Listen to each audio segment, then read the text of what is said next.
Agroindustri dan Green Teknologi. Kami dari Prodi Teknik Pertambangan kelas A yang beranggotakan. Saya Muhammad Fauzianuddin dengan NIM F1D1230003. Saya Syaranika Ahlina dengan NIM F1D1230013. Saya Muhammad Arif Rahman dengan NIM F1D1230041. Saya Dimas Wisya Kurawan dengan NIM F1D1230015. Di sini kami akan mempresentasikan hasil kerja kami, yaitu makalah mengenai komoditas pinang dan manggis. Berikut penjelasan dari kelompok kami. Baik, selanjutnya kita akan membahas tentang latar belakang. Yang poin A, pinang dengan nama latin Areca cacetu. L merupakan tanaman monokotil, yaitu tanaman yang berkebun satu yang ditemukan di Asia Tenggara maupun Asia Selatan. Tanaman ini dahulunya digunakan sebagai obat-obatan maupun digunakan dalam ritual adat. Namun seiring dengan perkembangan zaman, tanaman pinang ini atau buah pinang ini digunakan sebagai bahan baku industri maupun kosmetik. Mengapa kita perlu sih belajar tentang pinang ini?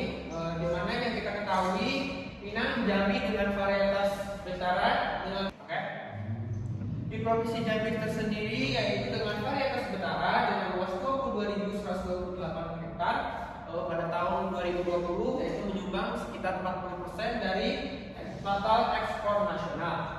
Yang kedua yaitu manggis dengan nama latin dan Cia Anggostana yang merupakan pohon tropis asli dari Asia Tenggara yang dikenal dengan ratu buah karena memiliki khasiat yang tinggi. Kemudian di Provinsi Jambi juga manggis digunakan sebagai komoditas hortikultural yang mencapai 36.897 pada tahun 2019, yaitu pusatnya di Kabupaten Kerinci karena kondisi dan iklim yang subur.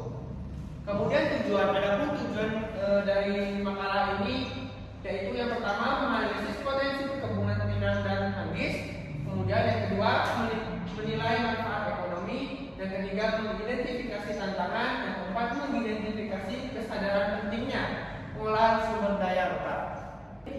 Baiklah, di sini adalah data output. Output ini adalah prediksi data dan potensi bahan 10 tahun terakhir. Yang pertama di sini ada tabel dari potensi pinang. Di sini ada data dari tahun 2015 sampai tahun 2021 yang kami dapatkan. Yang pertama, luas lahan 2015 itu ada penambahan 18.000, produksinya 40.000, rata-rata produksi per hektarnya adalah 2,22 ton. Kemudian tahun 2016, di sini ada peningkatan dari tahun sebelumnya mencapai 19,500.000 hektar. Selanjutnya adalah produksi ton. Produksi tonnya adalah 43.000 dan rata-rata produksi per hektarnya 2,20.000. Di sini bisa kita lihat dari data ini bahwa untuk produksi dari penambahan luas lahan sampai produksi per tonnya di setiap tahunnya itu cenderung naik.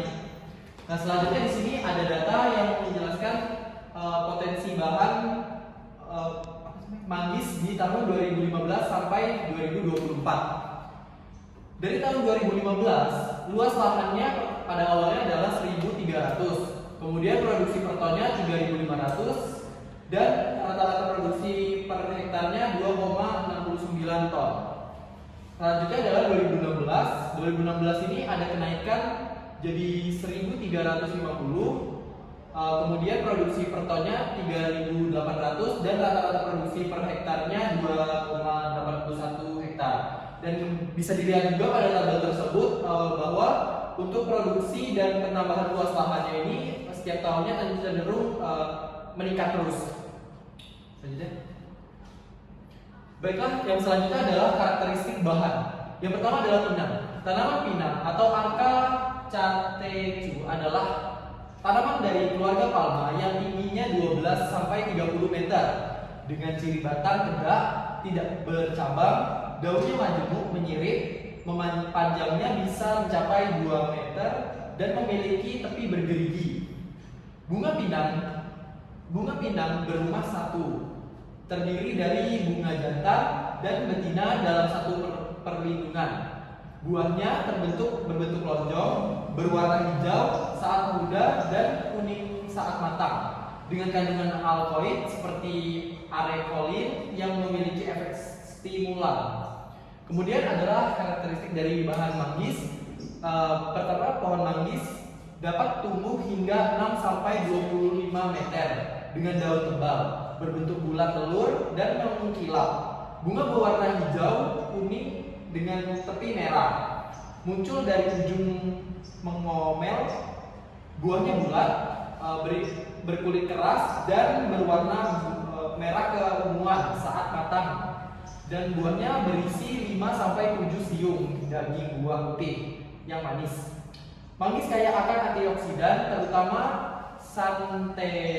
santone yang memiliki manfaat kesehatan seperti anti-inflamasi dan anti kanker. Baiklah, selanjutnya di sini adalah sifat fisika dan kimia pinang. Yang pertama adalah sifat fisika. Warna saat muda buahnya berwarna hijau tua dan berwarna oranye ketika matang dengan serabut berwarna putih agak kecoklatan pada bagian dalamnya. Sedangkan bagian luarnya berwarna oranye. Tempurungnya berwarna putih kekuningan, sedangkan bijinya berwarna agak kecoklatan. Kemudian adalah bentuk dan ukuran. Biji pinang berbentuk bulat atau lonjong dengan ukuran rata-rata 2 sampai 4 cm. Biji ini keras dan memiliki lapisan serat yang melindunginya. Kemudian adalah tekstur. Biji pinang memiliki tekstur yang keras dan kering yang membuatnya tahan lama. Selanjutnya adalah sifat kimia pinang. Biji pinang mengandung 0,3 sampai 0,7 alkaloid yang bekerja kolinergik seperti contoh-contoh yang dalam sini. Kemudian adalah biji pinang. Biji pinang juga mengandung flavonoid dan polifenol yang memiliki sifat antioksidan, menjadikannya berguna dalam industri kesehatan dan kosmetik. Selanjutnya adalah sifat fisika dan kimia manggis. Sifat fisika manggis. Buah bentuknya bulat seperti bola tenis dan berujung. Buah manggis yang masih mentah memiliki warna hijau kekuningan, sedangkan buah yang benar-benar matang dan siap konsumsi biasanya berwarna ungu gelap, bertekstur sedikit keras dan kaku.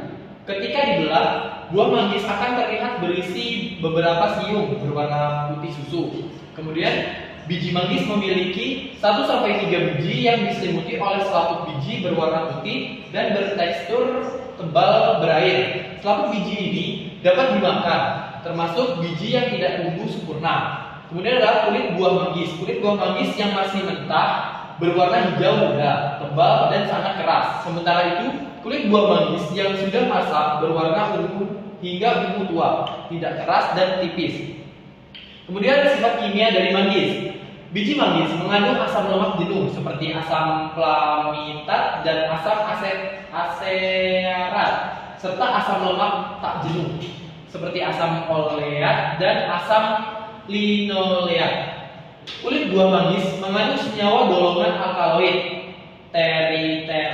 terpenoid, saponin, flavonoid, tanin, dan polifenol. Kemudian dalam 100 gram buah manggis segar terkandung nutrisi sebagai berikut: air 83,0 gram, protein 0,6 gram, energi 63 kalori, lemak 0,6 gram, serat 1,5 gram, karbohidrat 1,56 gram, vitamin B1 0,3 mg, vitamin B2 0,3 mg, niacin 0,3 mg, dan vitamin C 5 mg. Selanjutnya itu standar mutu bahan baku untuk industri. Pertama itu syarat mutu biji pinang bukan untuk obat berdasarkan SNI. Yang pertama itu jenis biji, kadar air pada persyaratan pinang utuh dan pinang balah. Pada pinang utuh maksimal mutu 1 maksimal itu 13% kadar airnya, dan pada mutu 2 maksimal 14% kadar air. Pada pinang belah mutu 1 itu maksimal 14% dan mutu 2 itu maksimal 15%. Yang kedua itu fermentasi. Pada pinang utuh maksimal itu 0,1% dan mutu 2 itu maksimal 0,3%. Pada pinang belah mutu 1 itu maksimal 0,1% dan mutu 2 itu maksimal 0,3%. Pada jenis uji ketiga, biji retak atau pecah. Pada pinang utuh maksimal itu 20% pada mutu 1 dan mutu 2 itu maksimal 35%. Sedangkan pada pinang telak itu maksimal 10% pada mutu 1 dan pada mutu 2 itu maksimal 20%. Dan selanjutnya itu jenis biji bakapang. Pada pinang mutu maksimal itu 20% pada mutu 1 dan pada mutu 2 itu maksimal 35%. Dan pada pinang telak mutu 1 itu maksimal 10% dan mutu 2 itu maksimal 20%. Lanjut yaitu standar mutu buah manggis menurut SNI. Yang pertama itu jenis uji keseragaman. Mutu super yaitu memiliki seragam, mutu 1 juga seragam dan mutu 2 itu tidak seragam persyaratannya. Dan diameternya itu dalam satuan milimeter. Pada mutu super yaitu lebih dari 25 mm, pada mutu 2 yaitu 55 sampai 65 mm dan pada mutu 2 yaitu kurang dari 55 mm. Yang selanjutnya itu tingkat keseragaman. Pada mutu super itu segar, mutu 1 juga segar, mutu 2 juga segar. Yang selanjutnya itu warna kulit. Persyaratan untuk mutu super itu memiliki hijau kemerahan sampai dengan merah muda dan mutiara. Pada mutu 1 yaitu memiliki warna hijau kemerahan sampai dengan merah muda dan mutiara. Pada mutu 2 yaitu memiliki hijau kemerahan.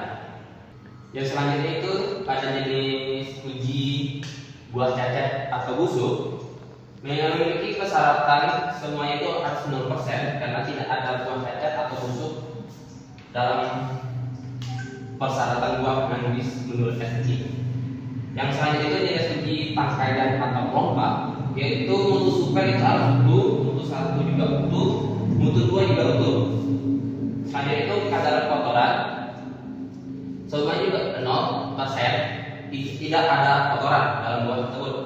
Selanjutnya itu serangga hidup dan atau mati semuanya juga tidak ada serangga yang hidup dalam buah tersebut. Yang jenis uji yang terakhir itu warna daging buah. Pada mutu super memiliki warna daging buah putih bersih khas manggis dan mutu 1 yaitu memiliki buah putih bersih khas manggis. Mutu 2 juga putih bersih khas manggis.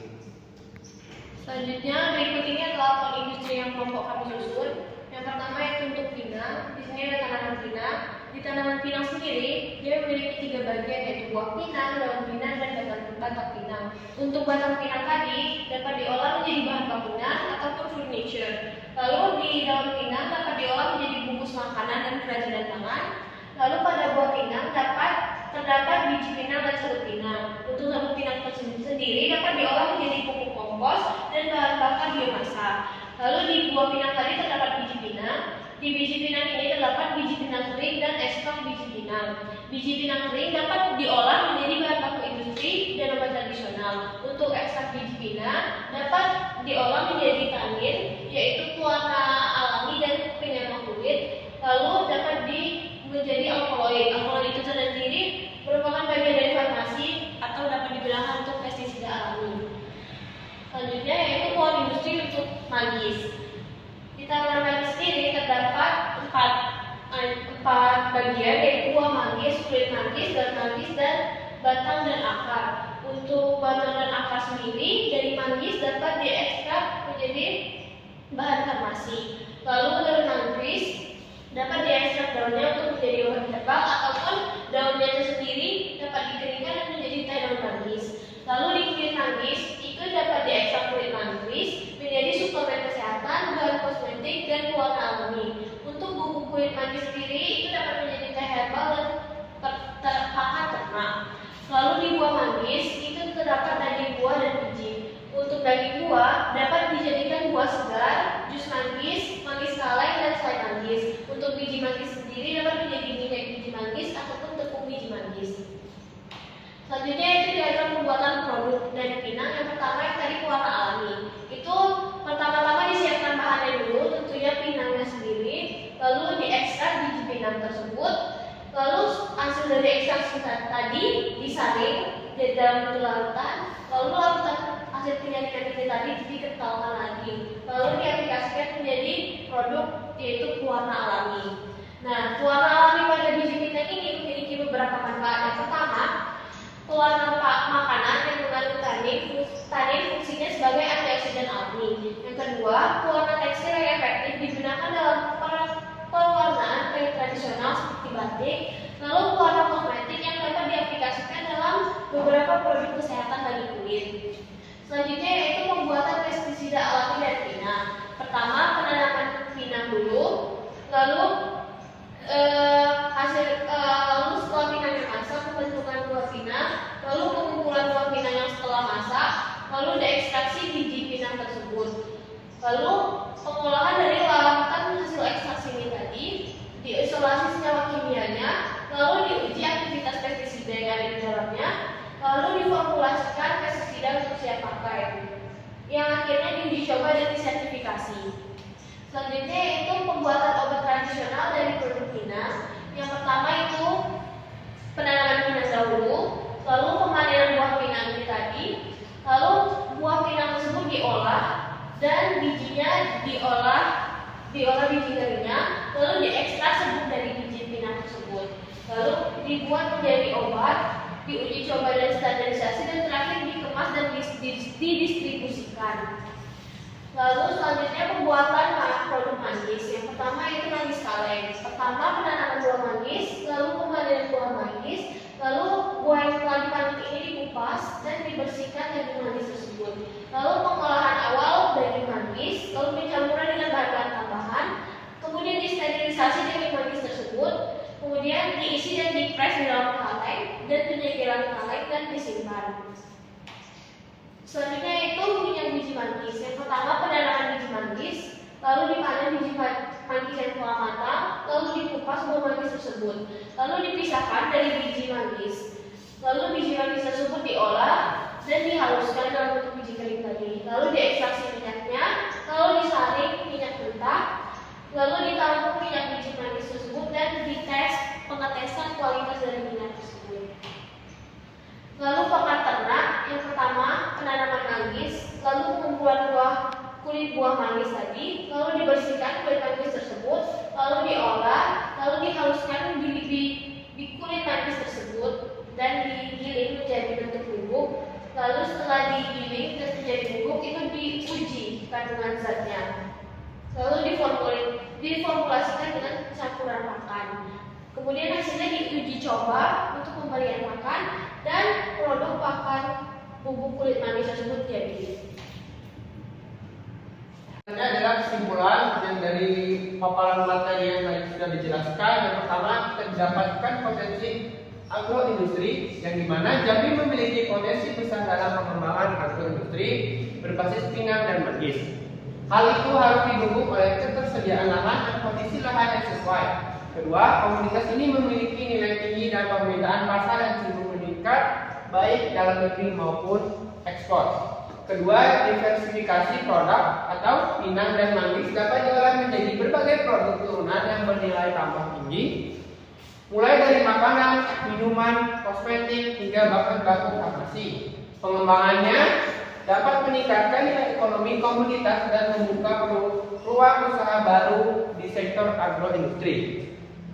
Kemudian yang ketiga, tantangan ini masih terdapat kendala dalam hal teknologi pengolahan, standarisasi produk, dan akses pasar yang perlu dibatasi oleh pengoptimalan potensi agroindustri di Jambi. Diperlukan peningkatan kapasitas sumber daya manusia dan infrastruktur pendukung untuk mendorong pertumbuhan agroindustri. Kemudian yang terakhir yaitu peluang terbukanya luas peluang investasi dalam pengembangan agroindustri pinang dan manggis di Jambi, baik dalam skala kecil, menengah maupun skala besar. Kolaborasi ini diperlukan karena manggis ini perlu dikolaborasikan antara pemerintah, akademi, dan pelaku usaha dalam mempercepat inovasi dan pengembangan produk dari produk agroindustri tersebut.